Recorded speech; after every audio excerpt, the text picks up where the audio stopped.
Friday from 5 to 7 p.m. to bring you the organizers, movement and thought leaders, electeds, business leaders, community members, and others who are creating solutions to the issues that impact your life on the local, state, national, and international levels.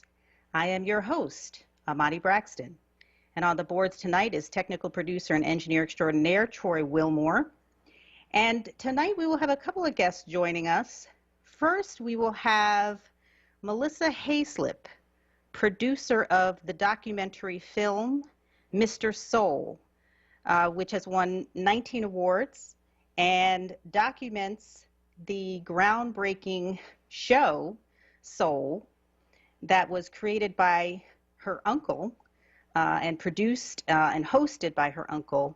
And it was a groundbreaking show that lasted from 1968 to 1973 on public television. And it was the first variety and talk show showcasing Black arts and culture, as well as political leaders, movement leaders. I saw it at the Black Star Film Festival a couple of years ago. And it's now going to be available starting August 1st on HBO Max. So Melissa Hayslip will join us to talk about the film, the history that it represents, and I'm very excited about that.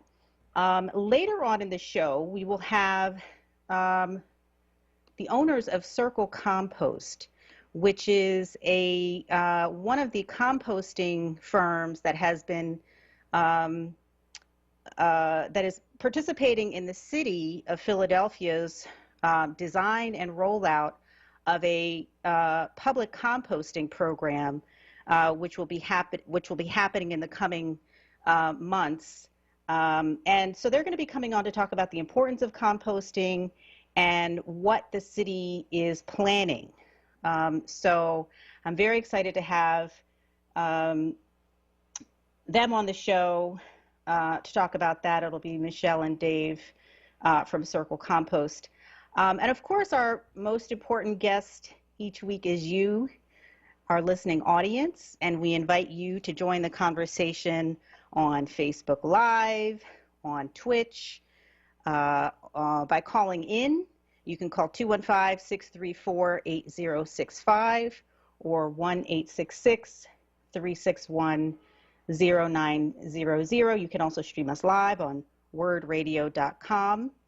And we look forward to your engagement, your questions, your reflections on the topics we're covering today and every week. So happy to have you join the conversation. So as many of you know, this is my first solo show, although of course in the past I've hosted the show solo when Bishop Royster hasn't been around, but this is my first solo ride. So I'm excited to be the solo host of Solutions Now. I wanted to start off just by reflecting on a couple of pieces in the news that I've been following this week. Of course, there is the dominating, well, I guess the increased dominance of the Delta variant of the COVID virus. And we're seeing the reaction of the Biden administration moving toward a semi-requirement of federal workers to say that they've been vaccinated. I guess they have to sign something that says that they've been vaccinated. And I think it's kind of just shy of a mandate, but it is a requirement. And then I know in the city of Philadelphia, and I believe the state of Pennsylvania, the governor and Mayor Kinney have said that they're not yet ready to mandate mask wearing. And of course, this would be for all people, including people like me who are vaccinated. And the latest in the science is saying that the Delta variant can be carried by vaccinated people. And although it may not put us at serious risk for complications or death, we can carry it and we can spread it to others. And that's why they're asking that everyone, regardless of whether you've been vaccinated or not, wear masks, and of course encouraging people to be vaccinated. And so wearing masks indoors, I know a lot of people have felt the freedom of not wearing masks. If you're vaccinated indoors, people are going back to normal, quote unquote, in their lifestyle of going to restaurants and feeling comfortable without wearing a mask. Well, we have to pull back on that now, of course, because this virus situation is an evolving situation, and we have to adjust when it adjusts, and we have to make changes as the changes in the conditions emerge. So, that's what we have to do. I was researching a little bit in Philadelphia because I saw on I believe it was the City Health Department website, that there are 11 zip codes in Philadelphia that are severely under-vaccinated. And so a little later in the show, I'm going to read those out so that we are aware. But there's still people who don't want to be vaccinated, or who haven't prioritized that, or who don't have access. And I think we have to continue to encourage our friends and family and loved ones and connections to get vaccinated. It's very, very important. And of course, the surge in cases right now and hospitalizations in different parts of the country, mostly in the South, I should add, they're all among unvaccinated people. I think they say 97% or 99% of people who are hospitalized right now with serious cases of COVID are unvaccinated people. And there's a growing number of young people and children who are getting very, very sick. So it's a serious situation. We have to continue to keep an eye on it. And I wish that people who were not vaccinated would get vaccinated, because it's impacting all of us. And we can't just go back to normal unless people are going to get vaccinated. So anyway, the other thing I've been following is, of course, I've been checking out some Olympics. I feel like the Olympics, for me, is a kind of a little respite from all of the political news and news about turmoil. But there's always interesting stories in the Olympics. And of course, Simone Biles stepping back and pulling herself out of competition is one of those stories. And of course, she's gotten backlash about that. But, the way being paved by Naomi Osaka, who had pulled out of the French Open earlier this summer, Simone Biles has also stated that her own mental health and anxiety and stuff had to keep her out of the games. And I think what people don't understand, particularly those who are criticizing, is that if you're not mentally focused and grounded in that level of competition in gymnastics, or any sport really, but especially in a sport like gymnastics, you could really seriously injure yourself. And I think that is the precaution that Simone Biles is taking. And, we have to respect that.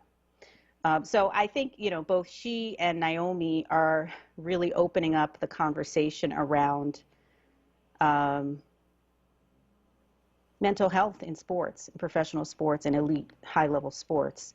And I look forward to that conversation expanding. One more thing I want to say quickly is, did people see the testimony by the police officers in the Select Committee in Congress earlier this week? Just devastating testimony.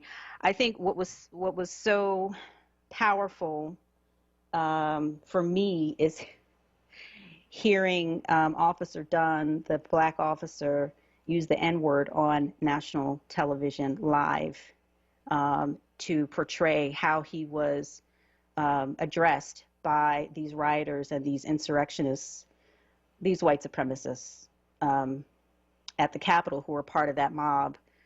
It was such a shocking, powerful moment that people needed to be reminded of the viciousness of the nature of who these people were that attacked the Capitol, and that they really represent a white supremacist organized group.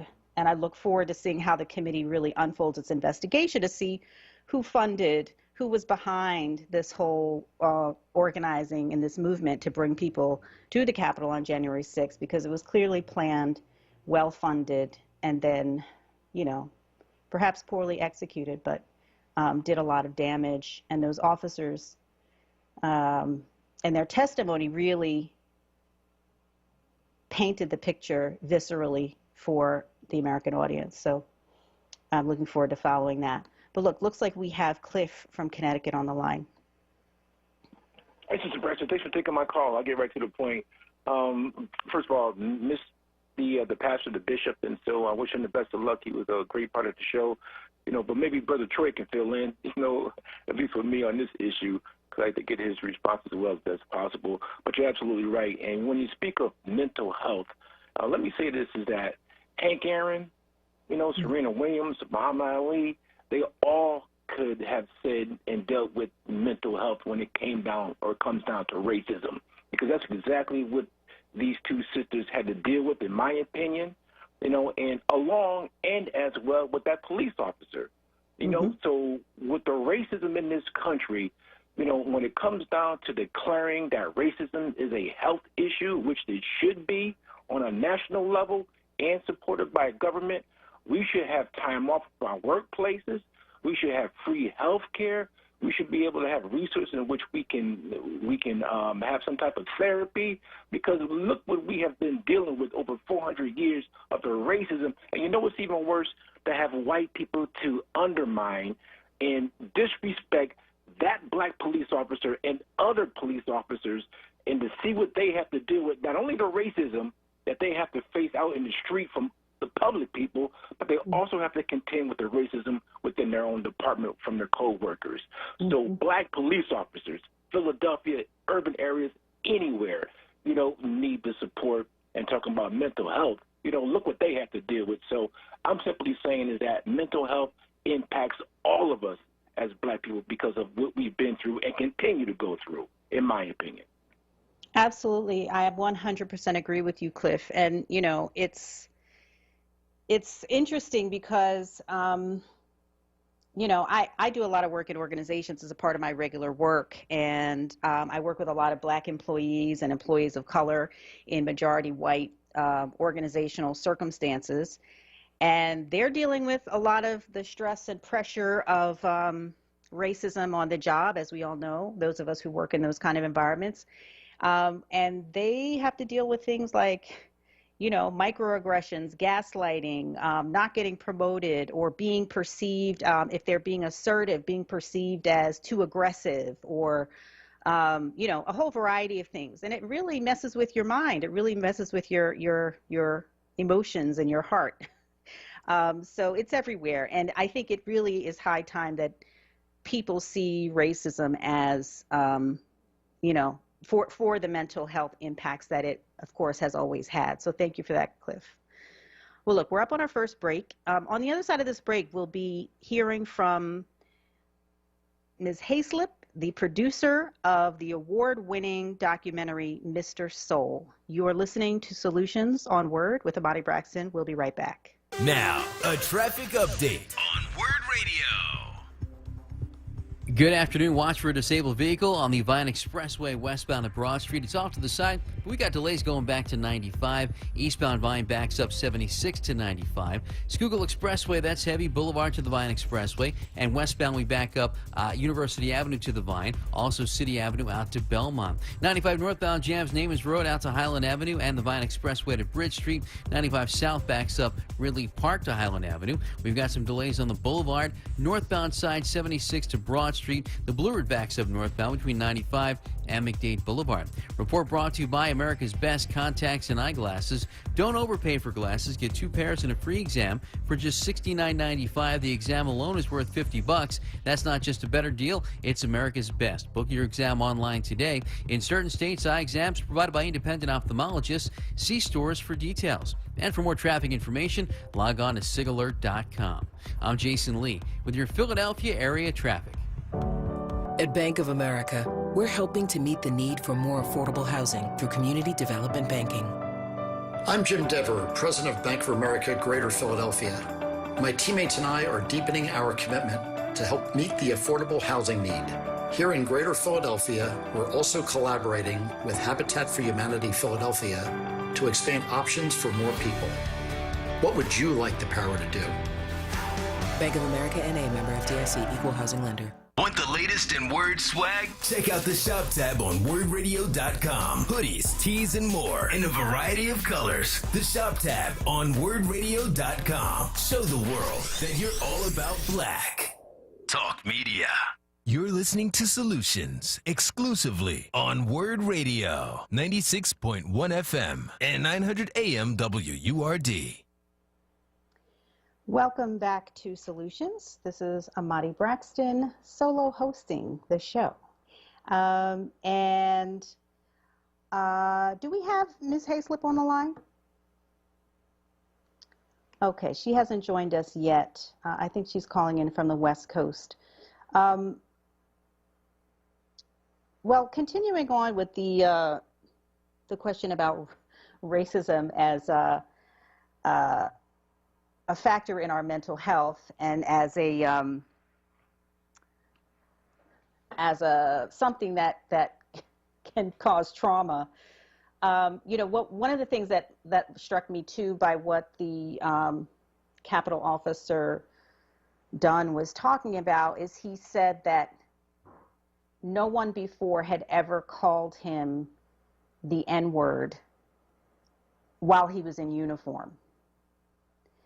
And that really struck me because him being a police officer and in uniform usually commands a certain level of respect. And I think particularly if you're working at the Capitol building, you would expect that people respect you, people, people show a certain level of deference. And that wearing the uniform and being in a public service position like that is really something that, he was just kind of shocked to know or to see that that was not respected by these people who came to the Capitol that day. And, he didn't say it was the first time he had ever been called the N-word, but he said it was the first time he had ever been called the N-word in uniform. So that just struck me as interesting. Look, the summer is the perfect time to come out and come up. If you're looking for a new job, you've got to check out our new livelihood portal. Some of Philadelphia's top companies want you, our WURD listeners, to apply. We've got jobs in marketing, customer service, tech, and more. Go to the Livelihood Job Portal right now to check out jobs and apply at wordworks.com. That's WURD works.com and click jobs. So, I want to tell you a little bit about this film, and hopefully when the producer calls in, she can give us more detail. I know that there has been the film that Questlove produced, Summer of Soul, that has been out, and of course this is the same era of music, late 60s. I believe that film is set in 1968. And what's beautiful about that film, but as well as this film, Mr. Soul, it really features the same artists, but when they're very early in their careers. And so among some of the musical performers who appeared on the Soul show on PBS were a young Stevie Wonder, a young Earth, Wind, and Fire, the Dells, Ashford and Simpson, Al Green, Max Roach, McCoy Tyner, Gladys Knight, Kool and the Gang, Hugh Masekela, Miriam Makeba. And then we have other figures, prominent figures of the time, like Muhammad Ali. Nation of Islam leader Louis Farrakhan gave a really interesting interview. Harry Belafonte, Sidney Poitier. You had members of the Black Panthers who appeared on the show. the last poets appeared on the show. James Baldwin appeared on the show with a very interesting conversation with Nikki Giovanni. So, oh, look, looks like we have our guest on now joining. So I'd like to welcome Melissa Hayslip, the award-winning director of Mr. Soul, which is a documentary about the groundbreaking TV show Soul, and its producer and host, Ellis Hayslip, who also happens to be her uncle. Welcome to Solutions, Melissa. Thank you so much. Thank you for having me. How are you? Sure, doing great. Well, I saw Mr. Soul when it showed at the Black Star Film Festival a couple of years back. Oh, my goodness. Yeah. That's and great. my feeling that I still carry with me from that screening was just the joy and exuberance of seeing all of those performances and the kind of the cultural representation of, you know, Black people at that time in that political moment, and just the deep appreciation for the depth of talent, the depth of insight of all of the, you know, the more political figures who had appeared on that show, and just the brilliance and the visionariness of your uncle, who was the producer and curator of all of this. And so I've been waiting and waiting for it to be able to be seen by a much broader audience. And then I got your press release and I said, okay, this is my chance to really try to encourage as many other people to see it as possible. So thank you for making the film, first of all. It is just a joyous celebration of Black culture. And I would love you to tell us a little bit about who was Ellis Hayslip, his importance as a cultural curator. And, you know, I'm a student of Tony Cade Bambara, who always talked about the cultural workers, and I really see him as a cultural worker. But tell us a little bit about your uncle. Wow, well, what a great introduction. Thank you so much. And it's all so exciting to be able to share this incredible moment, and especially nationwide, with our premiere on HBO Max. And Ellis Hayslip was really an unsung hero, and at the same time a queer icon. He's also a broadcast pioneer and a champion for the culture. He started out in theater and quickly recognized that there were fewer opportunities for African Americans in the arts, and he wanted to change that. And so he created a show called Soul at a pivotal moment while the culture and the country was at a crossroads on the heels of the Civil Rights Movement. And he wanted to show the full spectrum of the Black experience. Not that he knew that we are not a monolithic culture, and yet the representation on television and in the media was very negative. And so he thought, well, now's my chance to really show the true Black experience, the artists, the people, the leaders, the musicians, and all of this was its full expression during the burgeoning Black arts movement. It was really a remarkable combination. You know, not only was Soul a platform, rather a vehicle for African-American artistry, but it was a platform for political expression and the fight for social justice. And that's not the model we knew for, you know, late-night television, certainly.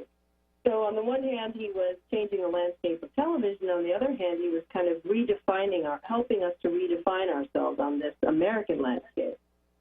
And it's just really thrilling to bring his work to the people and to revisit the show, which seems to be all the more important now that we're at this sort of racial reckoning, and really trying to redress history and look back and celebrate the kind of hidden figures in our nation's history, and also, of course, the leaders, the shakers, the tastemakers, and the not as famous people who really shaped the culture as well. Mm-hmm. Mm-hmm. You know, one of the things that I learned from the film was that, you know, and I believe it was the Kerner Commission report that really shaped this, or that put out this notion that a lot of the root causes of Black unrest in that period after the assassination of Martin Luther King, certainly, and others, was that the lack of representation of the lack of positive representation of Black people. And in some ways, that opened up a small door, or maybe a crack in the door, to create some funding that to public television to be able to make this show possible. I don't know if I'm exactly capturing that correctly, but that's my recollection of what is portrayed. Can you talk a little bit about how this ended up on public television, this kind of a variety show? It really smacked in the face of anything else that was happening on public TV at that time. Well, exactly. And because of the Public Broadcasting Act, which was enacted and helped to create the public broadcasting system, because remember, there were all of these independent stations around the country, and they weren't really connected, and they were all not only independent, but possibly smaller stations, local stations, and so the Public Broadcasting Act changed all of that.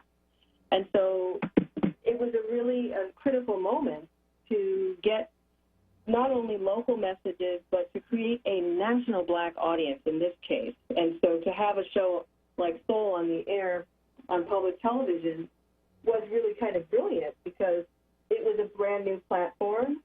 They didn't have the same restrictions necessarily. You know, there was no FCC yet. It was pre-FCC. You know, there was no 7-second delay. And so you were getting somewhat of an unfiltered and very progressive programming. So that was really, really remarkable for its time, and probably one of the better things that could have happened for Soul, because that kind of programming wasn't happening on the other three networks, which are, you know, ABC, CBS, and NBC. So there were fewer opportunities to have type of public programming that wasn't restricted by those particular networks. And so this was really key to this new public voice that was happening. Now, if anybody out there listening ever saw this show Soul, or remember this show, and who you saw on there, I encourage you to call in and maybe ask a question or just share your own reflections of the show and what you remember about it. One of the things that struck me too was, and you already alluded to this, but the fact that it wasn't just a kind of quote unquote entertainment show. I mean, yes, there was certainly entertainment, but there were, a lot of the political voices of the time were on, talking about serious issues relevant to Black people in the Black community, debating, discussing the political struggle, the struggle for Black freedom. Talk a little bit about how that factored into your uncle's, perspective, why he wanted those voices on the show, and for it not just to be a, quote unquote entertainment, like with just musical artists and things like that. Right, exactly. Well, I think Ellis Hayes-Look knew that the culture was not monolithic, and that there were many different voices that needed to be heard, that there was a very big progressive movement happening. There was the women's movement was happening, and Black women were responding to that because they weren't a part of it. The burgeoning Black arts movement was happening sort of on the heels of the death of Malcolm X. And then, of course, you had the Black Power movement, which was helping Blacks to reimagine themselves and to have this new sense of Black pride and Black power. And so there is kind of a brief harmonic convergence of many cultural shifts that didn't necessarily have a platform for that voice without criticism. And so his idea was to create an incredible sort of national stage to show the body politic, to show the interiority of Blackness and the progressive movements that were happening, as well as the everyday people doing extraordinary things, ordinary people doing extraordinary things. And so that really made Soul a unique sort of home, if you will, for a very diverse set of voices that you wouldn't necessarily hear or be exposed to in other media, whether it's broadcast or whether it's broadcast or whether it was written. Mm-hmm. One of the other things about the show that feels significant is I think we're used to thinking about Black culture in terms of like what we see on TV as musical performances. And don't get me wrong, there are some incredible musical performances featured in the documentary, and maybe we can talk about that in a minute. But Ellis Hayslip also kind of curated, musical artists as well as the poets, the dancers, the choreographers. He showed, the actors. He showed people in all different genres of art and Black expression on the show. And that's also something that I think is pretty unique about the show. Yes, it's very unique because he didn't prioritize or exclude anyone. He really felt that there were myriad expressions of the Black experience, and that all of them, the issue really at hand was that of ascribing value to Blackness, ascribing value to Black art, and not really understanding that the value was already innate. And Ellis Hayslip knew that.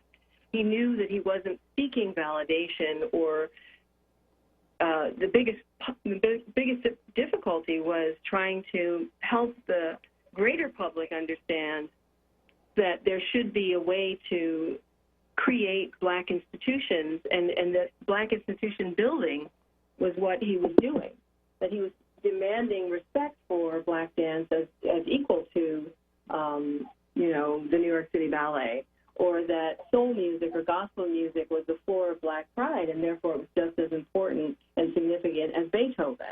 And so he was just trying to carve out a space, theoretically and realistically, artistically, for this kind of dialogue that could enlighten and elevate Black art and Black political thought and critical thought to the space of, oh yes, this is high art. Oh yes, jazz is highly defined music. Up until that point, there really wasn't anyone championing for Black art, especially at that level, except on the heels of the Harlem Renaissance. And so he was kind of ushering in a new Renaissance for a new era, but much less apologetically and much more forcefully, and sort of demanding that space be held for this type of expression. Yeah, absolutely. Could you mention some of the key performances that are featured in the documentary? I mean, all of them are key to me, but who are some of the people, if they tune into HBO Max starting on August 1st to watch this amazing documentary, who are some of the artists and thinkers and thought leaders that will be featured? Oh, well, first and foremost, you'll have Patti LaBelle doing the first performance ever of Somewhere Over the Rainbow, which became a classic for her. Mm-hmm. And then we'll have great critical thinkers and poets and literary icons like James Baldwin and Nikki Giovanni. We'll have really explosive sort of political thinking and critical thought from Amiri Baraka and Sophie Carmichael. And then you'll just have great music like Earth, Wind, and Fire and Al Green and Stevie Wonder. So it's a real sort of Whitman sampler of Black culture. And I think of the film and the show as really a love letter to Black culture. But it's also a great sort of access point into what we all understand is really great cultural contributions that have not sincerely been recognized. And so I think we're at a point now where we're recognizing that we have to see the contributions of everyone, and that's how we're going to sort of progress and move forward. So I think this film is coming at a critical moment, and not only is it enlightening, but it's really uplifting, and it really does kind of elevate the art but it's also really inclusive and beautiful because, you know, we need a voice like Ellis Hazlett to sort of restore the soul of the nation, and it gives us pride to see that, and also it's just exquisite. You know, this archive is absolutely gorgeous to see these artists in their prime, before they became famous, and to really appreciate, you know, that we're standing on the shoulders of giants. You know, before Oprah, before Arsenio, there was Mr. Soul. How did you go through the process? I mean, there was a lot of footage for you to look through. How did you make those decisions? How long did it take you to make the film? But just talk about the challenge of like deciding what to include and what to leave out. Yes, that's a very good question and a very long answer. Suffice it to say, there were 130 episodes in the series, and the show spans from 1968 to 1973. So you can imagine it's kind of an embarrassment of riches. And so our goal was to pick the most salient moments of the three storylines we were telling: the storyline of Soul from 68 to 73, the story of Ellis Hazlett, and the 5 years that he was producing the show, and then the zeitgeist, what was happening in the nation that would create an opportunity for Soul, or a show like Soul, to exist. And so the guiding principle of combining all three storylines and collapsing them into one was that everything had to earn its way into the film. And so that's why it cut really to a fare thee well, because it was really important to be economic with our storytelling, because it is such a large story, but everything had to answer the same question. So that's how we kind of ordered the film, so that the archival would speak to the interviews, and the interviews would speak to the present day, and all of it would tie in around Ellis's unique stamp on the show and the series. And that was kind of the road, the logic, or even the, as I like to call it, the jujitsu we had to do, right, to make it work. You know, what struck me about this film also is just the, you know, when I asked you earlier about, you know, the choice to have not only performers and artists, but also these political thinkers and movement leaders on the show. I mean, you know, all of this artistic expression is inherently political if it's Black, right? Du Bois talked Absolutely. about that. And I just wonder, you know, I think there's today, people decry sometimes that a lot of artists today aren't as political as they need to be, or there's not enough cultural leaders really stepping into some of the political struggles that we find ourselves in today. And I'm just curious as to what you think about that, because in some ways this film is reminding us the role that artists can play and the role that cultural workers and cultural producers can play in political struggle. So I'm just curious what your thoughts are on that. Well, I think with Ellis Hazlett, it became very clear to him and to those who worked with him that art is activism. You know, sometimes you can be a hero without a cape, and you can actually change minds. I think Ellis Hazlett was in the business of changing minds, and in that case, he was, you know, changing minds and changing the perception of African American culture, and that was his form of resistance and his form of resilience. And I think that is very significant. And I would have to agree that that's kind of very much what we're finding today. Those of us who can use our power for good and use our art to elevate and also to educate, but also to make a statement, you know, and what he did was, his statement was visibility, making it possible for Black artists to be seen and demanding that kind of platform that to be equal to, if not greater than, but mostly equal to the art that was available. And so just in doing that, demanding space and taking up the space, that's an act of resilience, resistance, and activism as well. Right, right. Well, look, Melissa Hayslip, we thank you so much for coming on the show and making the time in your schedule as you promote the release of the film on HBO Max, which Thanks starts so much for October. having me. Yes, Sunday is going to be a big day for us. Yes, August 1st, Sunday. You can catch this great documentary on HBO Max. So I encourage everybody to tune in. And thank you, Melissa. Good luck with the film. And we look forward to your next project.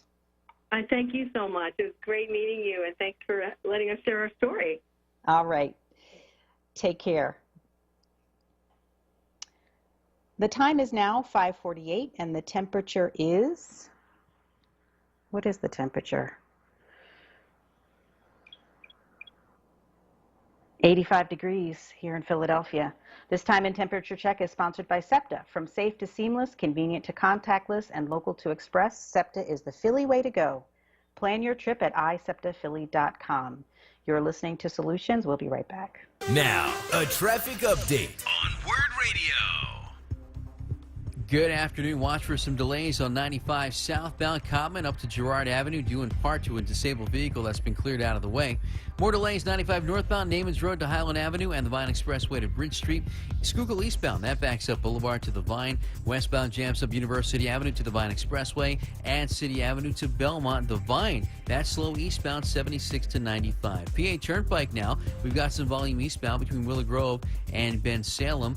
The Blue Route, that backs up on the northbound side between 95 and McDade Boulevard. Boulevard slows down northbound between the Schuylkill and Broad Street. Report brought to you by America's Best Contacts and Eyeglasses. Don't overpay for glasses. Get 2 pairs and a free exam for just $69.95. The exam alone is worth $50. That's not just a better deal, it's America's Best. Book your exam online today. In certain states, eye exams provided by independent ophthalmologists. See stores for details.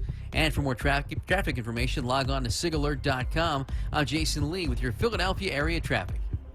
Build skills needed for employment through the Philadelphia Skills Forward Initiative, a free upskilling program for workers displaced by the pandemic, those whose jobs are at risk for automation, and Black and brown workers. Complete courses focused on digital literacy, career management, and professional skills for a successful career. Get started today at chamberphl.com.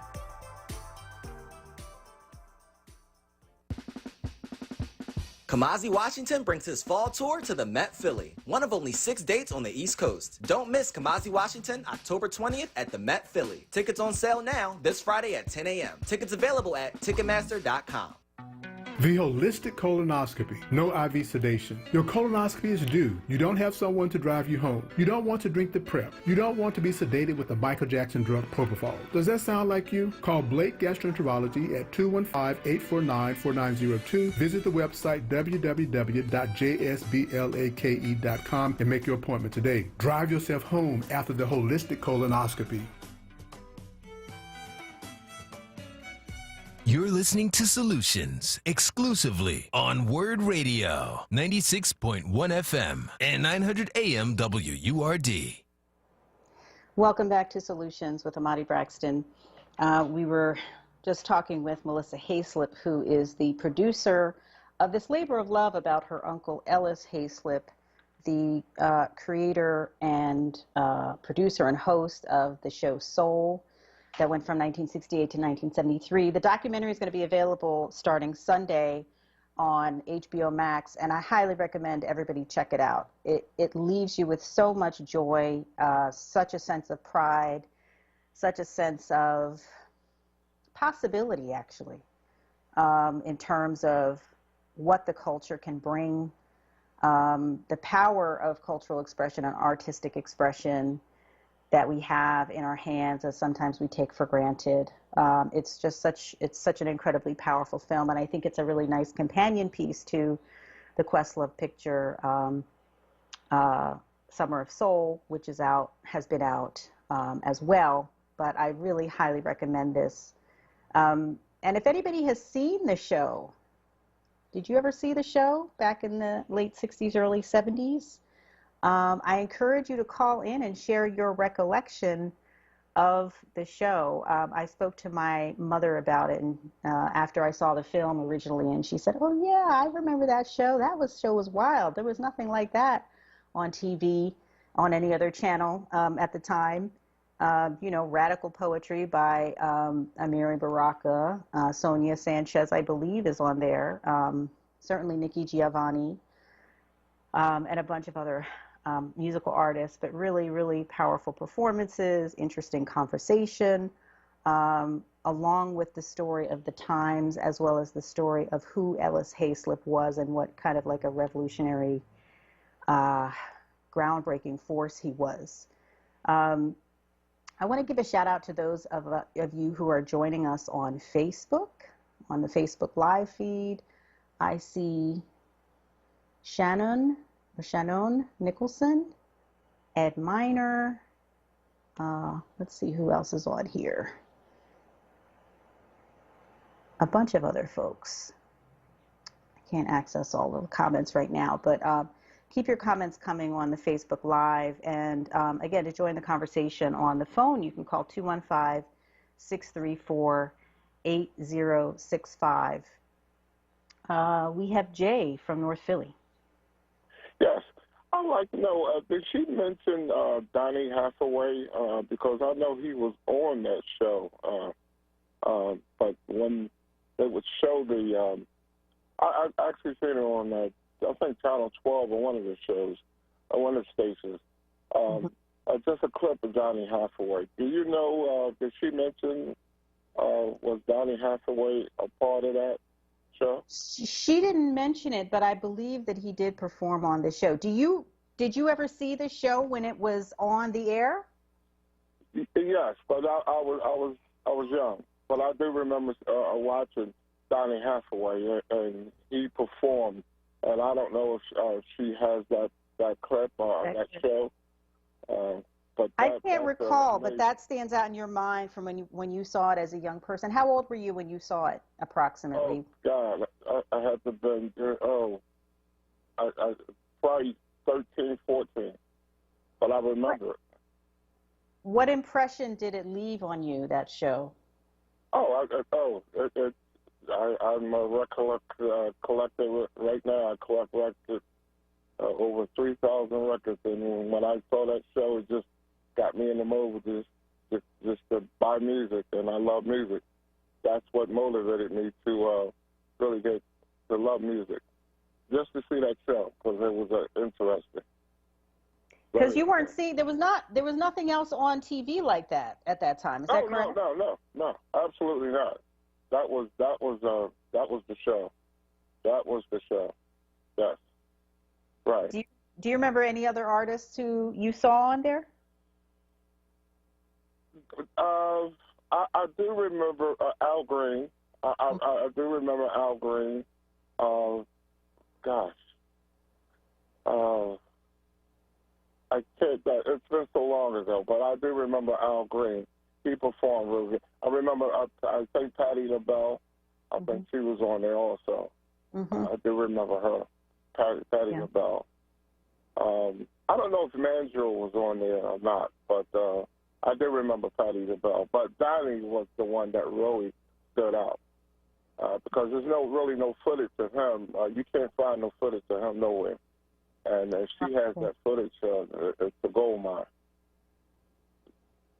Yeah, the documentary, and like she said, there were 130 episodes in total, and I think her film is about 90 minutes almost, and she can only represent some of that, but it is a treasure trove of incredible performances. Did she mention that she in the future that she'll do more episodes? I don't think that she's going to necessarily do more on this show. I think I didn't ask her about that, but my sense is that this was a labor of love that has taken her many years to complete. It is also, her uncle is the person who created the show. Correct. And so it was also kind of an ode to her in honoring her uncle. But, people like Oprah Winfrey and all these billionaires, it's a shame that history is sitting there, and I'm pretty sure it's money also involved, and because I'm pretty sure the editor that and all that, and it's money. And these people, billionaires, should put the money together and produce all those short shows and actually keep it in our community and don't sell it to Viacom and other giant companies that will just take it and do whatever with it. Yeah. You know. I believe that all of the footage of the original episodes are owned by, I believe it was WNET, which is the New York public broadcasting station there. I believe they still own the rights to everything because they were the ones that produced it. Okay, I didn't know that. Okay, right. But I believe if you go to YouTube and Google Soul with an exclamation point at the end, SOUL exclamation point, there's different clips of different performances and conversations that you can find on there if you're curious to see some of the other stuff. I think they've started to put some of it out on YouTube. Right, okay. All right. Thank you. I appreciate that. Thank you for sharing that, Jay. It's nice to know that the film had an influence on you and your interest in music. So thank you for calling Solutions. Wow, so nice to know that. And I'm sure there's others out there who've seen the show or saw the show as young people, and it had an impact on you. But look, we're up on our next break, and we'll continue this conversation on the other side. You're listening to Solutions with Amani Braxton. We'll be right back. The hottest place to hang out this summer is the Dell Music Center. The lineup is lit. Thursday, August 5th, Tank, SWV, and Drew Hill. Then on August 12th, Gregory Porter, Stokely, and Leela James.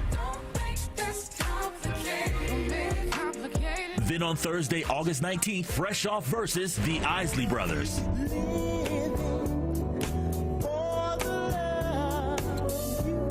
Performing all their greatest hits with Kelly Price and Carol Riddick. Get your tickets at the Dell box office and Ticketmaster.com. This is going to be an incredible season with Tank, SWV, Drew Hill, Gregory Porter, Stokely, Leela James, Carol Riddick, Kelly Price, and the Isley Brothers. For more information, log on to the DellMusicCenter.com. This Word Wellness vignette is brought to you by Penn Medicine. Word Radio presents the following wellness tip to support our listeners with mindfulness and motivation. This is Helana, your resident expert health and wellness coach, with tips to help you stay well. Let's talk about bringing laughter into your home. Have you ever looked at someone you didn't know and burst out laughing? Me neither. But I know when the feeling of spontaneous laughter overcomes me, there is no stopping it. A smile truly is worth 1,000 words. And these days, we need more of them. Wouldn't you agree? Did you know smiling can reduce your blood pressure, decrease your stress, and relax the body? In fact, children are known to smile 400 times a day, while the average adult only smiles 14 times per day. It's time we all tapped into our inner child. Bringing laughter back into your home can look like this. Watch a funny movie by yourself or with family. Revisit your favorite comedian's stand-up special, or take a dive down the YouTube rabbit hole of funny clips. Doodle, draw, or play a card game with the children in your life. See the world through their eyes. We sometimes think in order to laugh, we have to do specific things. Yet, we can choose to find the joy all around us every single day. Go ahead and try it today. Stay well with Word. Happy, healthy living. Stay well with Word. Connect with us at wordradio.com. This Word Wellness vignette was brought to you by Penn Medicine, committed to improving the health and lives of those in our communities and beyond. What is dedication? My daughter started making necklaces. She makes what we call affirmation fashion. I tell her every day that your black is beautiful.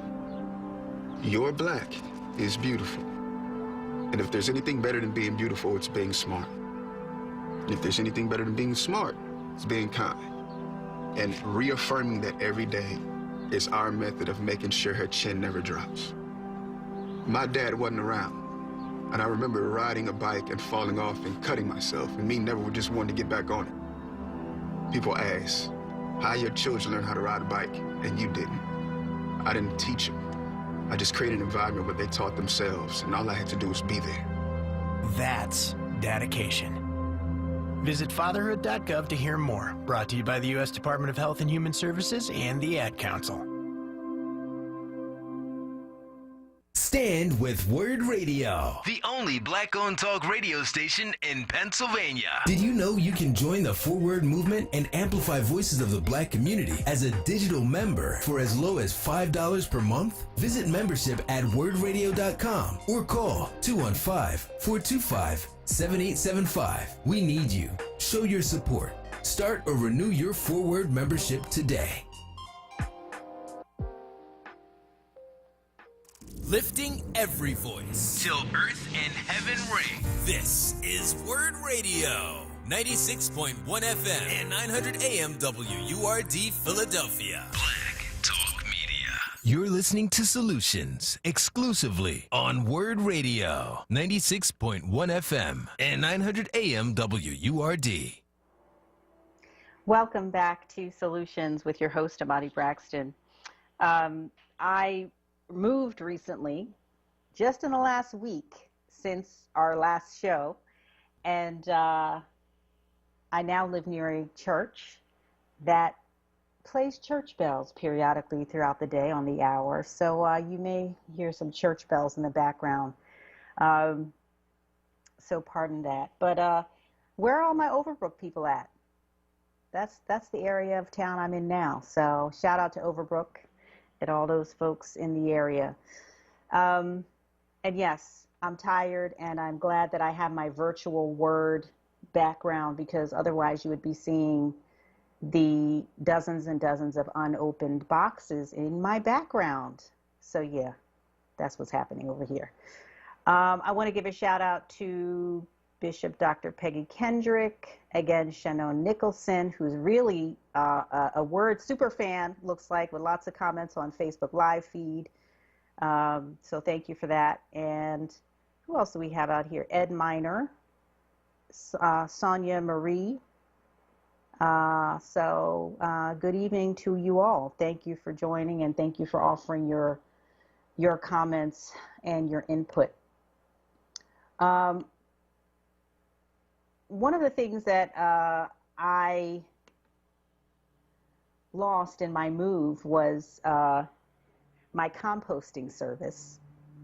And we're going to be talking about composting in a minute with the folks from Circle Compost, because I moved out of the area where my compost was being picked up, and I'm in a new neighborhood now, and they don't service this area. And then I woke up, getting in preparation to move. I woke up one morning and I saw the article, I think it was on Billy Penn, about how the city's getting ready to roll out a composting program. So I got really excited about that. So we'll be talking about that in a bit. But first, let's go to Woody in Winfield. Well, young lady, I just wanted to congratulate you, because you're moving right through this, and you're doing it on your own. And just want to let you know that we're out here trying to support you no matter what, because I know everybody's listening. That young lady that you had on about the film that she's put out, and a lot of the people that realized the music that was played by some of the Philadelphia DJs that got to be pretty famous all around the world. And I did a little small piece called The Philadelphia Soul Legends of the Airwaves, and I talk about Georgie Woods and Jocko Henderson and Sonny Hobson and the Mighty Burner and all these others. We forget about our history. There's so many things that everybody else knows about us except us. Philadelphia's a famous place around the world. And we very rarely talk about all the history that's here, particularly in the music. When you think about Kenny Gamble, he's one of the most promoted ones, but all the people that he dealt with, a lot of those singers and stars and people that developed from the Delphonics, all of the different groups, Intruders, it makes me feel good, because I've cut all their hair. And I watched them all grow into where they went and how many connections they had around the planet. Philadelphia is very, very well known.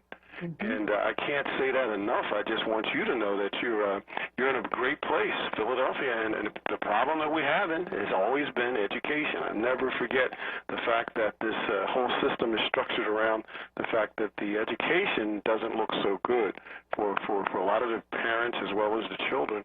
in the city when you have 30% illiteracy. It's just not a good thing. But the spirit is there as it relates to the singers, the rappers, the spirit, the picnics, the parties. Philly has just always been a leader as it related to design and custom and the way people do things. People copy off of us. Yeah, I 100% agree. And thank you for your words of support and encouragement, Woody. I appreciate it. I have a question for you, which is, did you ever see the Soul show? Sure. Yeah. What do you remember? I believe one of the ladies, one of my customers, Miss Nina Simone, I believe she was one of the people on that program as well. Probably, yeah. Yeah. So it's a lot of it. Look, it's all tied in together, but it's so much bigger than what we think about. But we are not talked about. That one show was the only show we had back then that described anything. Nothing was like it. So why is it that way even almost today? If you look at things, we still don't talk about our history, and we got a lot of work to do to make sure that other people around the world are going to be able to be aware of the famous people that have done so much. A lot of them are gone now, but they still have done a lot as it relates to music and fashion and being even doctors and lawyers. You have the Christian Street. I told you about that last time I spoke with you, that I wrote an article in Philadelphia Row Home Magazine that talked about Christian Street, and it was just a beautiful piece to hear that kind of history from 15th Street down to about 24th Street. And it involved from one end of the corner, which was Kenny Gamble, all the way down to Sherman Hensley at the latter end of Christian Street. But great article, and also we did one this month on Cody Anderson. So hopefully you'll be receiving a copy of that. I'm going to be sending it to Troy very shortly, and it's a testimony and an honor of my good friend and hero, Mr. Cody Anderson. Wonderful. Let me ask you one other thing before I let you go, Woody. Just going back to you're the person who calls in regularly and always talks about the issue of literacy and education and how important that is. And I'm wondering, I talked earlier in the show tonight about there's 11 zip codes in the Philadelphia area that have a very, very low vaccination rate, and I would venture to say most of them are predominantly black sections of the city. And I'm wondering, do you see a connection between issues of education and literacy and low vaccination? Well, if we would advertise education as much as we do vaccination, then the question would answer itself. Of course, education ties in with everything. If these folk wanted to vaccinate and really cared enough about people, we have so many homeless people on the city streets. Why are they not being paid attention to as it relates to vaccinations? Mm-hmm. Yeah, I mean, agree. if we really, really want to vaccinate, so it's a lot of the things that have occurred through the years that are just not good as it relates to people, as it relates to particularly Philadelphia and black people. We have to keep our eyes open all the time, and when you deal with the issue of what we've been through all these years, you talk to your grandparents and hear what they have to say about being down south. It's the environment of America has just not been really conducive for human health. Well, black human health. Let me get it right. I'll say not just black. I'll say the children of former chattel slaves' health. Those are the people, the non-immigrants, the only non-immigrants we have in our nation. So that is the key. That particular group of people never, ever gets truly identified. We call them African Americans. We call them black. We call them Negro. We call them everything besides what they really are. They're non-immigrants that were forced here to do free labor. Forced to do free labor for 400 years. That's just not fair, and then looked upon as if they were animal, not even human beings. Now, what human being would do that to another human being? Being human is the highest form of life on earth. So how can you treat a fellow human being and then pretend that they're not even human? They're animals. They're property. That's just not universally a good thing to do. It's just not the order of how life was meant to be. So we are the highest form of life as humans, and it's time for us to start acting like it. More media. If you look on any news reporters, mostly the black males, they fuel fear. The news media fuels fear of black males. And when the police are afraid of you and the neighbors are afraid of you, and wherever you go, these people are afraid of you just because you're black, that's dangerous for you. You could be killed on a daily basis. Absolutely. Well, thank you, Woody. I always appreciate your insight and what you have to offer in the conversation, Well, and I I'm appreciate happy your because support. I'm happy you did a great job today and continue to do it. Again, Bishop is going to be proud of today's program, so keep up the good work. Thank you. All right. Let's go to George in Center City. George? Hello, George, are you there? George, having trouble hearing you. Hello? Yes, hi. Fine, and how are you? Doing all right. How are you? It's good to hear you go solo some. You handle yourself very well. I respect that. You know, you don't get your emotions all involved. You deal with what's on the table, and I appreciate and respect that. You know, it's rarely that I even say anything about previous calls, anything like that. But me and Woody is very, very good friends. But Woody must never hear himself talk because all day, every day, Woody is making young people, black people, feel real bad about themselves, about how dumb they are. I mean, he reminds you all day, every day, how dumb you are. It comes off that way. It's like black people just there. It's like, George, no education. We do have a rule that we're not supposed to, callers aren't supposed to attack other callers' comments. So just tell me what you think without bringing Woody into it. I think that you do a wonderful job.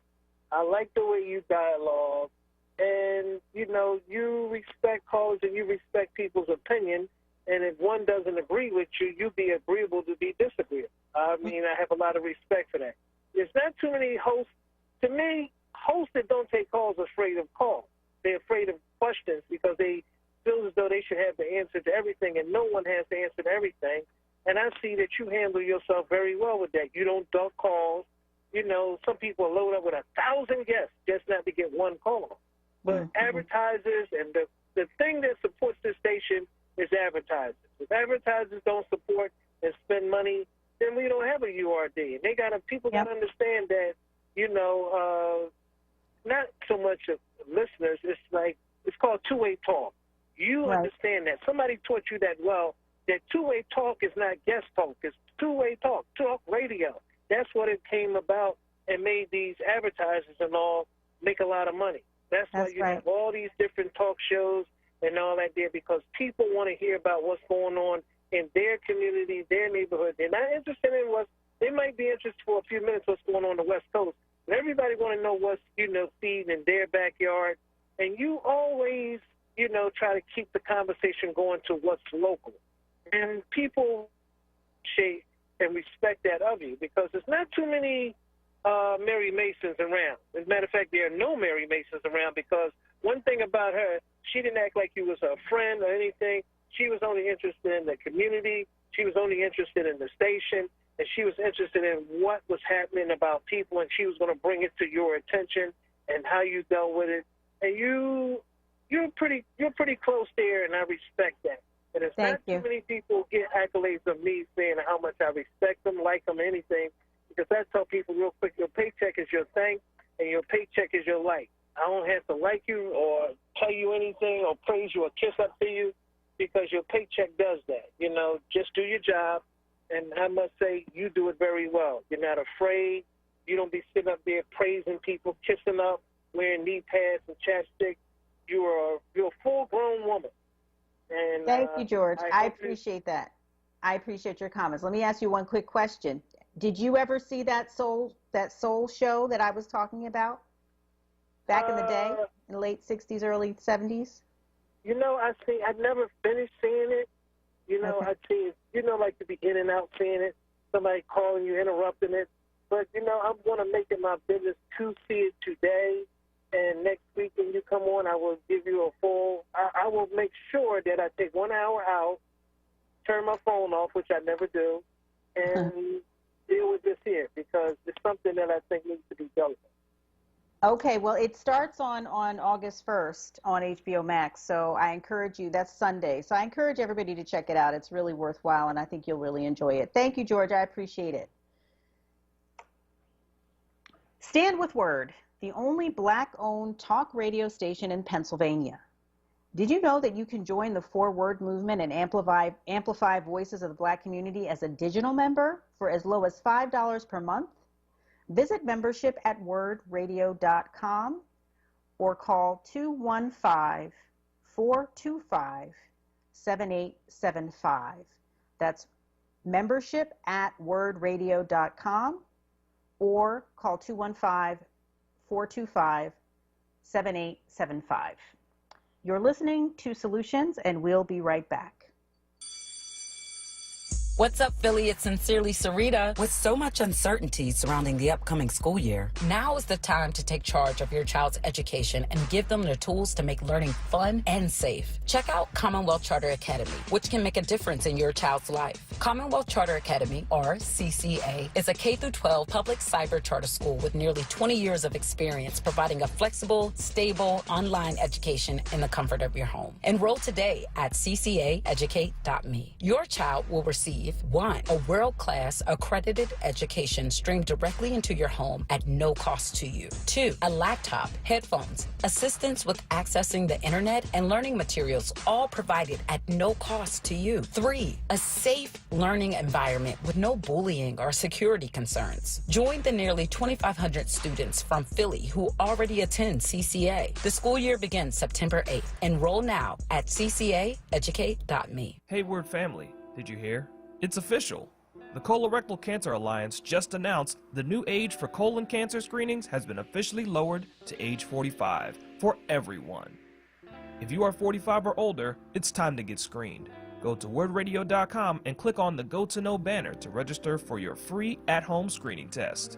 Did you know colon cancer is largely preventable with on-time screening? And there's a 90% survival rate when caught early. African Americans are 20% more likely to get colon cancer and about 40% more likely to die from it than most other groups. So for the next 3 months, you can go to wordradio.com and click on the Go to Know banner for your free at-home screening test. A screening navigator will contact you to ask a few questions and help you get screened. It's that simple. Again, just go to wordradio.com, click on the Go to Know banner, and fill out the form to request your free at-home screening test.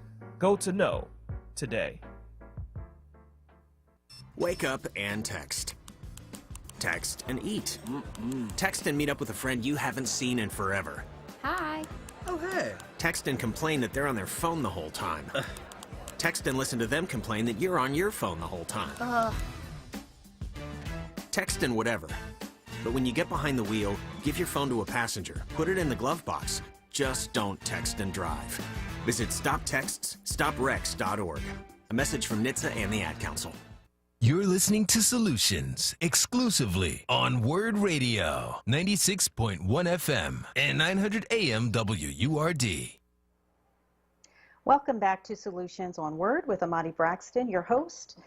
And we have been spending most of the show talking about the really groundbreaking television show Soul and the role of Black culture and artistry. And now we're totally switching gears because many of you who are regular listeners of the show know that I am passionate about the environment. I always try to bring on people to talk about what's happening in the environment. And I was moved to bring on our next guests, Michelle and David Blovman, who are co-founders of Circle Compost, which is a composting service that I was a customer of up until recently when I moved out of the area, because they're involved in the what the city is getting ready to roll out in terms of a citywide composting program, or maybe it's not going to be quite citywide yet, but we'll have them tell us a little bit about it and their role in it. Michelle and David, welcome to the show. Thank you very much, Mandy. Thank you for having us, Amadi. Sure. Yeah, it's Amadi. Amadi, sorry. No problem, no problem. This is our first time speaking, so you don't know how it's pronounced, but great to have you on. I was lamenting the fact that I had moved out of your service area, and because I recently moved to a different neighborhood, and then I woke up and I read the article about the city getting ready to launch a couple of different composting initiatives to make composting more accessible and easy for city residents, and that you and another composting company were involved in helping them put the program together. So I thought I would love to have you guys on to talk about what the city is planning to do, your role in it, and maybe we could just first start with, why is composting such a good thing? Oh, well, I'll take care of why composting is such a good thing. Okay. Basically, when we throw away our trash, the municipalities throw it in a big hole of landfill. They bury it, and when organic matter, like your apple peels and orange peels, eggshells, when they break down very slowly, they emit this methane gas.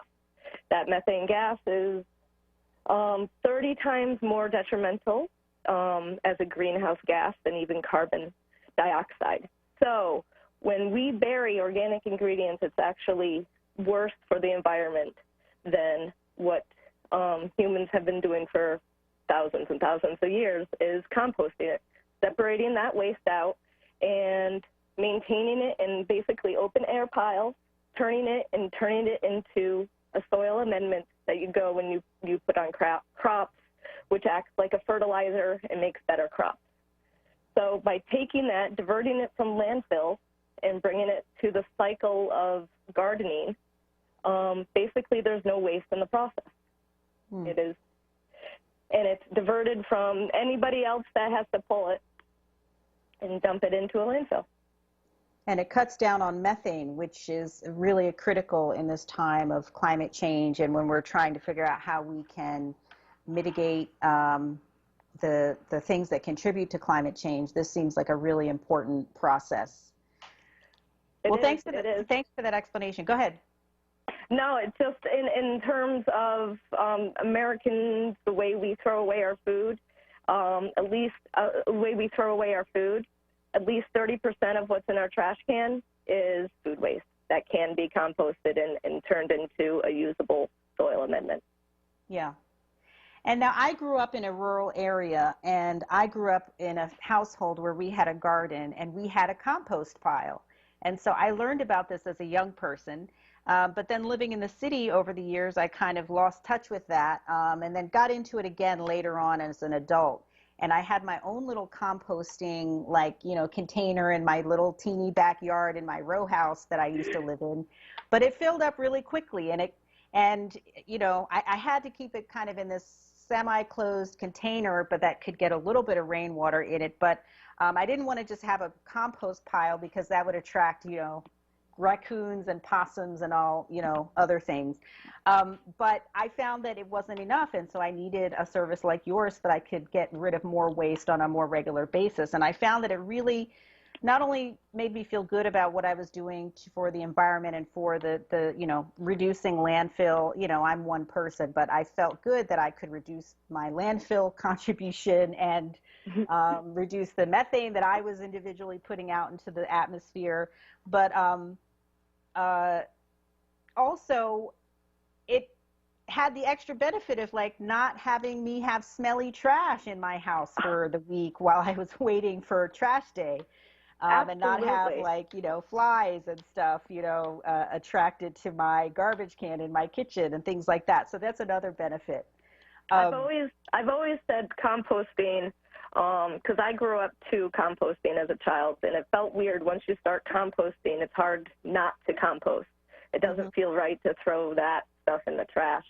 And I always said, composting is the gateway drug to even more sustainable practices, because once you are watching what you're throwing away and realizing it, you start to make different decisions at the buying level of what to buy. Like, you realize that lettuce really shouldn't come in plastic when that's the only waste and kind of stuff. It kind of gets your thinking going.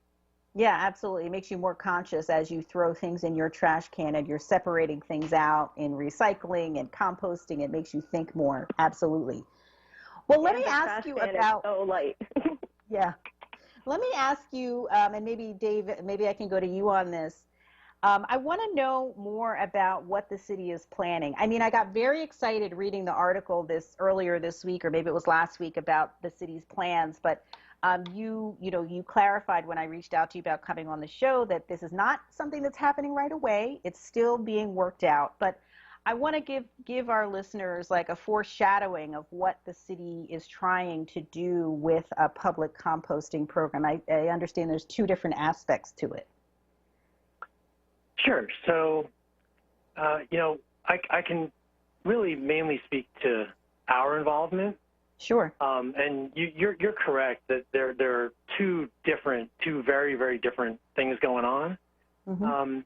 What we are involved in is the eventually forthcoming community composting network. That there's plenty of information that's already out there about it. If you Google Philadelphia Community Composting Network, our role is to write the manual for the actual process that those community composting network sites will use to do their composting at those sites. So that was our role. We wrote the words for the manual. We've been through at least three revisions with the city, back and forth with various stakeholders, mainly with a few people at Parks and Rec, and that's coming along. It's not ready to be released yet. The city's not ready to release the names of the sites or roll out all the details yet. But that being that we're a private company who really only had one role in that, which was again just to write the words for the manual. They contracted with somebody else to do the graphic design of the manual. But really being that that's our only role, that's really all we can speak on with regard to that program. But the people at Parks and Rec who are involved in the program are amazing people. They're committed to green initiatives, and maybe hopefully very soon they'll release more information about those programs. But essentially, I think the concept is that what I read in the Billy Penn article, it sounds almost like a co-op type of a scenario where you have different community sites where residents in the area can come and bring their food and yard waste, and that people will maybe volunteer a few hours a month potentially to help run the site, and that there's different sites that the city is looking to identify some different sites where they can host these, and there'll be like a team lead or something, or a site lead to help make it happen. And they could collaborate with different community organizations or community gardens or farms or schools, etc. It looks like that's what they're trying to do, is kind of create these partnerships. But these will be places where people can go and bring their waste. Is that generally the idea? Well, I think the key thing you said is that these things will be community oriented. It's definitely not a scenario where like people will just be lining up to like drop off their food scraps and the city will compost them for them or take them away. It's not like that at all. This is very much what you said, a community initiative. And there are particular sites that'll be designated for it, and those sites, it's community organizations. They had to apply to be a part of the program, and I think that very soon, Parks and Rec will release more information about the rollout. We're not privy to all the details of when it's being rolled out, but it's been really fun and exciting for us to be involved in the process, and it's just so awesome that people within the city, that there are people who work for the city and work for Parks and Rec who care enough to make these initiatives happen. And I think it's going to be a really big benefit to communities around the city to have the opportunity to participate in the programs that are coming and to learn about composting and about the processes and what it's all about. Mm-hmm. Now, one of the things I read in the article, and I don't know how much you guys know about the history of composting in Philadelphia, but one of the things that struck me in the article that I read was that Philadelphia used to have composting pickups because they had contracted with farmers, I believe in South Jersey, who raised pigs, and they fed the food waste to their pigs, and that was something that went on for about 60 years, but then it kind of ended in the 1990s. And so it's not like this is a brand new concept for the city. This is something that, you know, I think is long overdue for the city to really engage in a way for people to deal with their food waste. And it has so many benefits, not just for the individuals who want to get rid of their own food waste, but like you were talking about before, Michelle, like reducing the amount that goes into the landfill. And I mean, that could reduce costs for the city. Absolutely. It can definitely reduce costs and the strain on the sanitation department, as we've all been witnessing this summer and especially last summer. Of the streets department can't keep up with the amount of waste. People are home more, cooking more, and throwing away more, and the streets department can't keep up. And with the food scraps going in, that's the heavy stuff. That's your cooked rice and your banana peels and all that kind of stuff. All that's going in the trash can. It gets a lot lighter if you separate that out and have a company like us or the city or somebody else to take care of it, and it puts relief on the sanitation workers, and it would reduce costs. There is long-term. There's other successful municipalities throughout the country that have municipal composting, but I think what is successful about Circle Compost and what the city is trying to put together with the community composting network is people are engaged, who care, are the ones that are going and doing it. Contamination is a big issue, and I'm sure that's probably a big reason why pig farmers probably stop doing it, is their pigs can't have plastic and metal and trash in there. The same thing with us. We have to pick those things out, or else the compost does not come out right. But with engaged customers, consumers, people that want to volunteer and do good things, those are the ones that are doing the right things and putting the right things in the bucket, and it's a more successful program. Now, I know that they also mentioned in this article that there will be eventually some kind of compost pickup at different rec centers around the city, which is separate from the Community Composting Network initiative. Is that your understanding? Yeah, I can speak to that. That is a entirely separate initiative, and again, that's a city initiative. You know, it goes back to when the city had the zero waste and litter cabinet, which unfortunately was discontinued when the pandemic hit.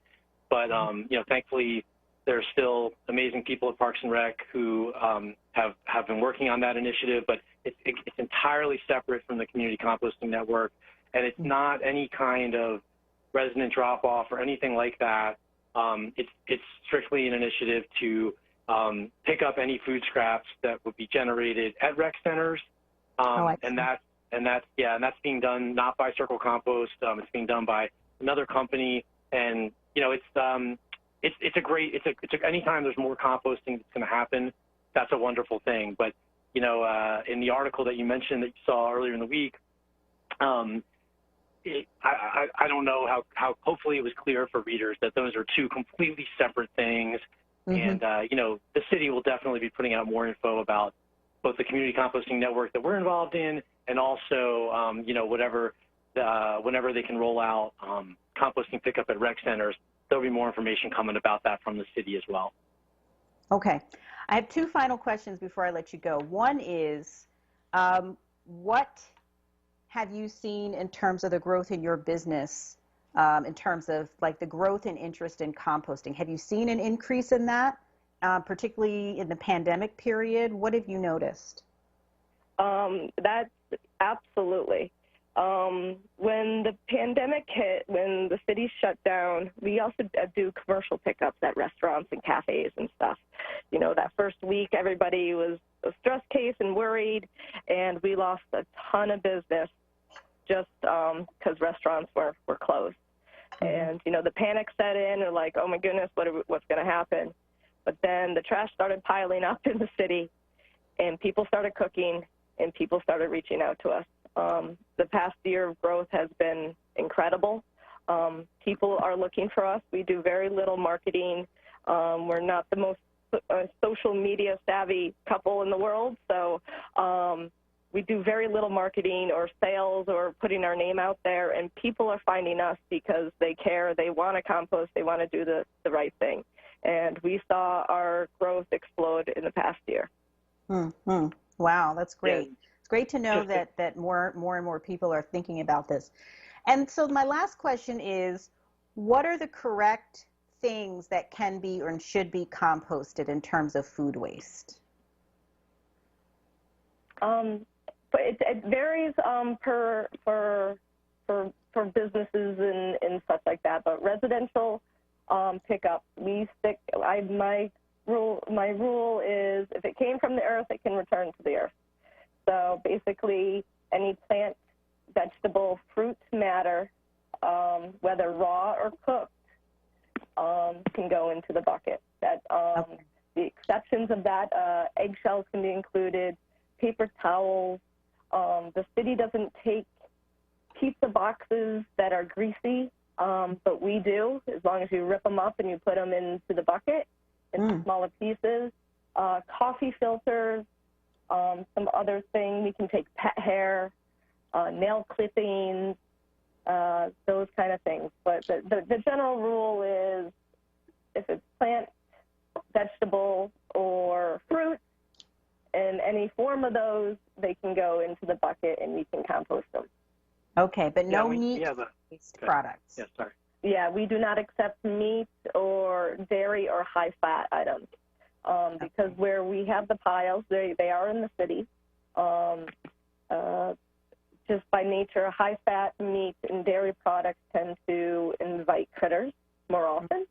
Mm-hmm. So by keeping those out, we keep our farm and our neighbors happy, and that's why we don't accept them. But bigger, larger commercial composting sites can take pretty much almost all a plant or animal. Okay, wow. All right, well, thank you so much. This has been really enlightening, and I'm so glad that you guys were able to join us. And as this composting program by the city does indeed roll out, we will have to maybe have you guys back on to talk a little bit more about it.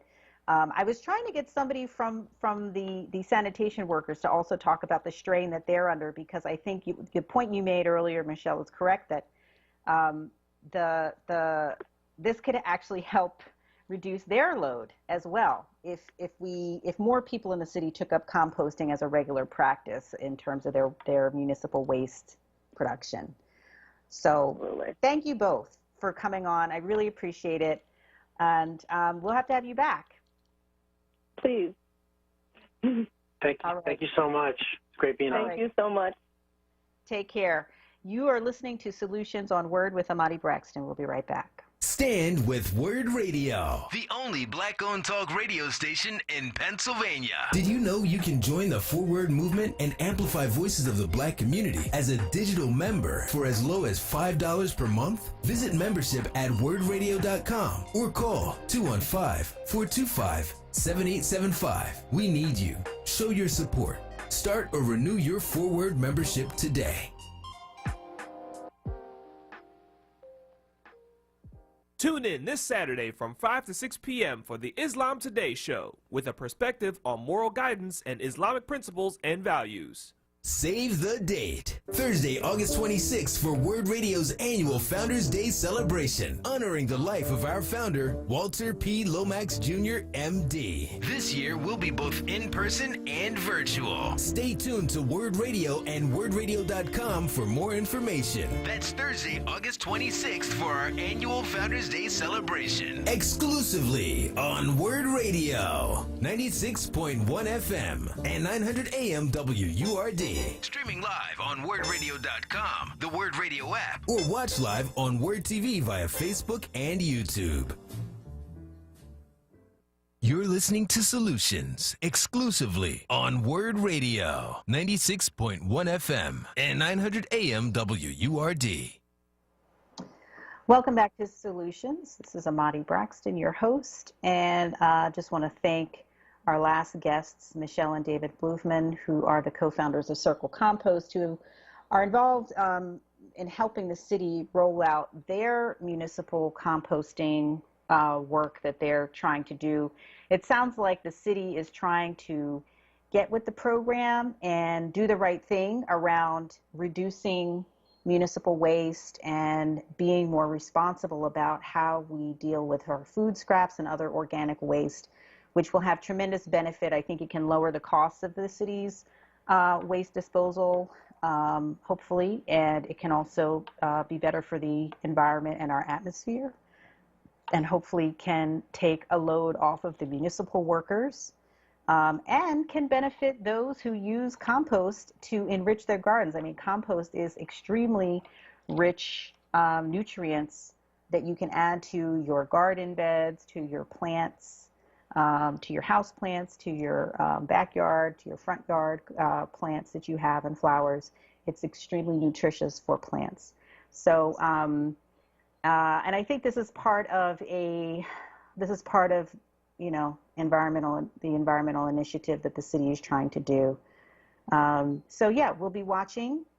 We will be following this as it unfolds. I feel a little, you know, that this is a foreshadowing, this article, because I think these things aren't going to happen immediately, but it's good that we are aware and we can stay tuned and keep an eye out for them, because I think we all need to be involved. And any composters out there, please call the show and let me know why you think composting is important. I certainly do, and I think it's an easy way to, you know, recycle. It's a form of recycling. All right, let's go to Maurice in Southwest. You know, your show closes out political news, and I would call it neighborhood situations at the end of the week, because we don't get any more until 9 o'clock Monday morning. Okay. And, you know, we really appreciate you with your different topics and stuff, but I wanted to bring up three problems that's what's going on. In my neighborhood, we're able to cut gun shootings and murder 50%. And the way we've done it is we don't call the crime that's going on now gun violence. What do you call it? We ask the young fellas in the neighborhood, why are you killing other black people? Why are you robbing? Why are you shooting other black people? Now, you cry about the police, you cry about the man ain't doing you right, but you're killing your own people. And the message seems to make them think for a minute about what they're doing. You know? I mean, the man will rip you off your paycheck, he'll charge you taxes, they'll pull you over for things you didn't do, but you're going to kill somebody in your neighborhood for $5, $10. I want you to think about that, or social media. And the problem with the news that the young men hear is, they ask me all the time, how are you calling it a critical race theory when we're talking about fact? It's not no theory. Why are black people using the term critical race theory when these are facts of history? You know, and another thing is, the gun don't wake up in the morning and say, hey, who am I going to kill this morning? It's the hand behind it. Exactly. And we keep calling it gun. We're not even getting to the issue. We're talking about inanimate objects. That's the problem. And instead of us saying, what is in a man's soul that, I mean, just think about it. If we were going around stabbing each other, would we call it a knife violence problem? No. Would we try to get knives off the street? No. So this is what I'm saying. We keep falling for these terms that white people make and start using them, and then we wonder why we don't ever get nothing done. Just like you got finished talking about the people with the compost. A lot of people might think that stuff is corny, but I don't, because what you were talking about is stuff that need to be done, but the city doesn't promote these things. So how are people in our situation supposed to know about it? Right. On how to really separate our trash, do it are we supposed to do and live a better life if our black city officials don't promote it? Like when this CARES money and stuff come in, and there's all these millions and billions of dollars that's coming to Pennsylvania, they act like the Republicans are stopping the money. They're not stopping the money. They give them their cut. It may not be enough, but they give us our cut. But our so-called elected officials don't show us how to do the paperwork to get it. And that's why it never trickles down. I see Senator Hughes huffing and puffing, and they always saying, well, you know, it's kind of confusing. How is it confusing to you? We pay you to make it unconfused. We pay state reps to make it unconfused so we can get this money to go out to these people. Now, you got a lot of people getting ready to get kicked out their homes because of this rent thing coming up. But most of the people don't even know that they have programs for this that even exist. And I find that out because I talk to the people.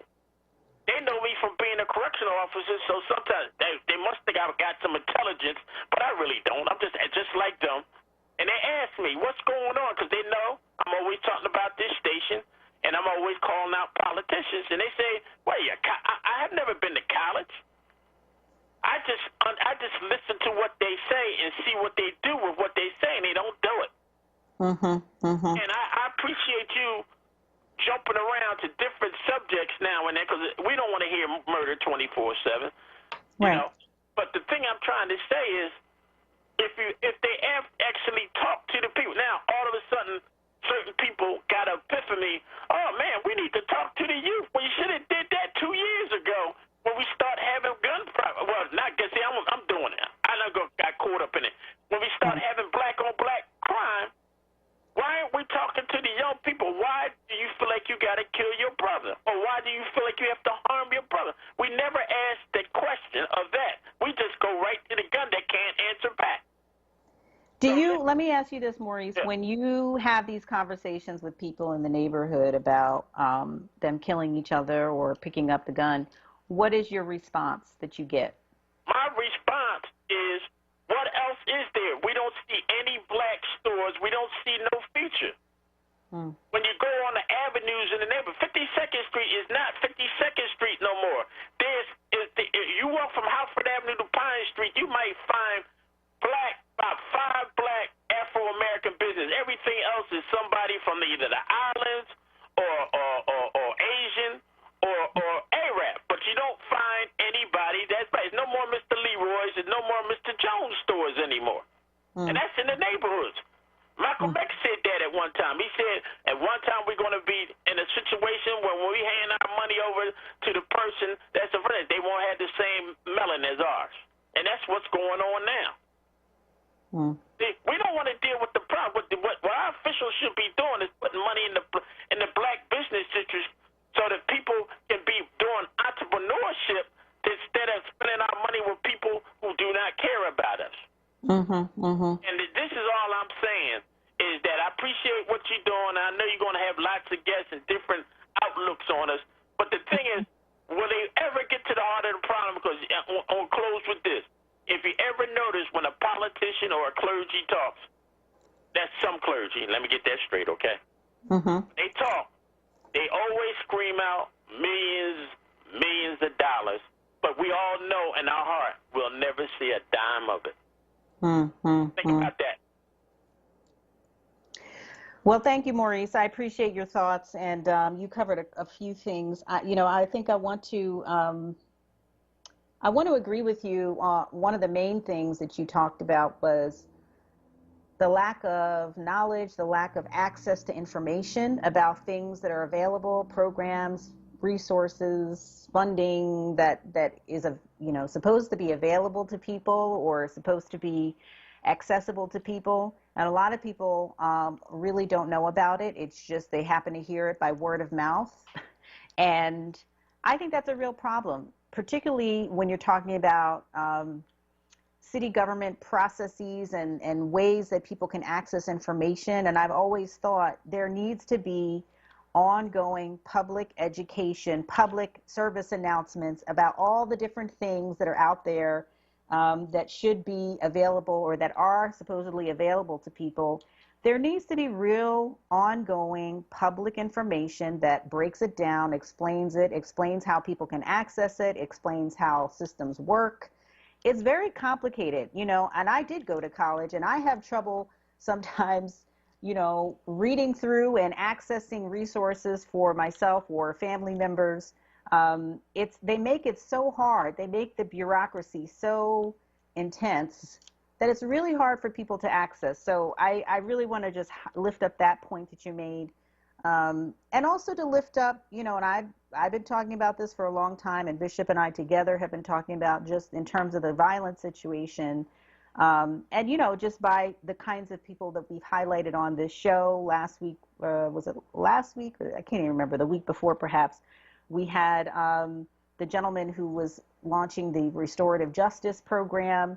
You know, you actually have to talk to people. The same with the Philly Truce app folks who were encouraging, they're doing mediation to help people remember how to talk to each other to resolve conflict. You actually have to engage young people. You have to engage people and have conversations. I think that we have lost the art of talking. We've lost the art of human connection, in part because so many people are on their devices and on their social media and communicating in ways that is not true to who they really are, communicating in ways that just makes them look good because they want to look good and impressive on social media. But I think we have to get back to the basics, the bread and butter of human connection and communication. So with that, I think we'll end it there. This has been my first solo solutions hosting. I appreciate all of the callers, the support. Thank you, Troy. Thank you very much. I appreciate all of the callers who called in, Maurice, George, Woody, and Jay, I believe. Thank you all for giving your viewpoints and sharing your perspectives. I want to thank Melissa Hayslip, producer of Mr. Soul, ! That will be on HBO Max starting Sunday, which I highly encourage everybody to see. If you want to bring some joy to your life, you need to watch that documentary. And I want to thank Michelle and Dave Bloomvost from Circle Compost, who are partnering with the city or who are contracted with the city to help them design their composting program, which hopefully we shall see rolling out this fall, and we will keep you informed about that. All right. The Envy McKee Show is up next. Thank you, Troy Wilmore, for holding it down in the studio. And you have been listening to Solutions. We will see you next week. Peace.